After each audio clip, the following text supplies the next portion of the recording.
Iraq on Monday marked 20 years since the start of the US-led invasion that toppled dictator Saddam Hussein, but no official celebrations were held.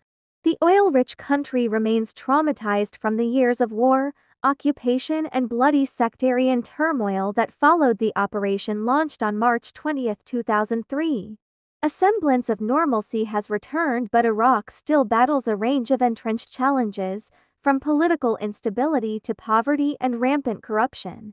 Neighboring Iran, the major Shia power and arch-foe of the United States, now wields much influence in Iraq, whose Shia majority was freed from the oppression of Sunni strongman Hussein. Prime Minister Mohamed Shia al-Sudani, who is backed by a pro-Iranian coalition, at an event on Sunday did not speak of the US invasion, but only of the fall of the dictatorial regime of Hussein, who was caught, tried and executed. At a Baghdad conference on the eve of the anniversary, Sudani said, "We remember the pain and suffering of our people in those years that were dominated by senseless wars and systematic sabotage."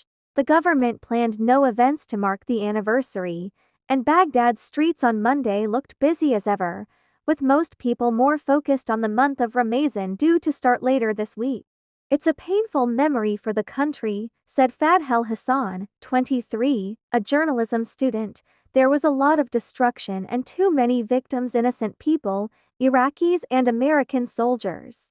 The US march to the war started under then-President George W. Bush and gained pace in the aftermath of the September 11, 2001 attacks on the United States by Osama bin Laden's banned militant group al-Qaeda. Bush, backed by British Prime Minister Tony Blair, argued that Saddam presented a major threat and was developing weapons of mass destruction, although none were ever found. Here are some shocking things. Operation Iraqi Freedom was launched with a ground invasion led by 150,000 US and 40,000 British forces, and the shock and awe bombing of strategic sites. Within 3 weeks, Hussein's regime had fallen, and the invasion forces took control of the capital Baghdad on April 9. TV footage beamed around the world soon showed us Marines toppling a giant statue of Hussein, and later Bush declaring the mission accomplished, board an American warship.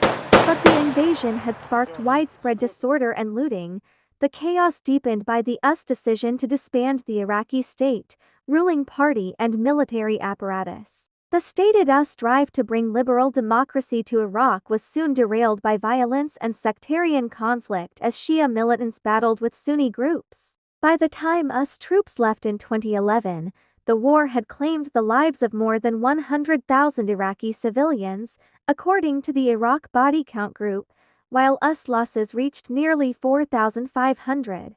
The bloodshed would give rise to the extremists of the proscribed militant Islamic State group, which brought new horrors across Iraq and Syria before its eventual defeat after a US-led coalition returned to help fight them. Let's discuss some corruption pandemic single quotes. In today's Iraq, elections are held, political plurality is encouraged and free expression is officially guaranteed, but in practice, Iraqi politics remain chaotic and marred by sectarian and ethnic conflict. Major anti-government protests erupted in late 2019, leading to yet more bloodshed in the streets. Turnout was low for legislative elections in October 2021, which sparked further infighting and violence before a government was eventually formed a year later. Turnout was low for legislative elections in October 2021, which sparked further infighting and violence before a government was eventually formed a year later. A third of Iraq's population lives in poverty, public services are largely absent, and the energy-rich country suffers frequent blackouts, especially in the extreme summer heat. Nepotism and corruption remain rife in Iraq, where coveted posts in a bloated state sector are often gained through personal connections while youth unemployment is rampant. Successive governments have failed to fight corruption, laments Abbas Mohammed, a Baghdad engineer in his 30s.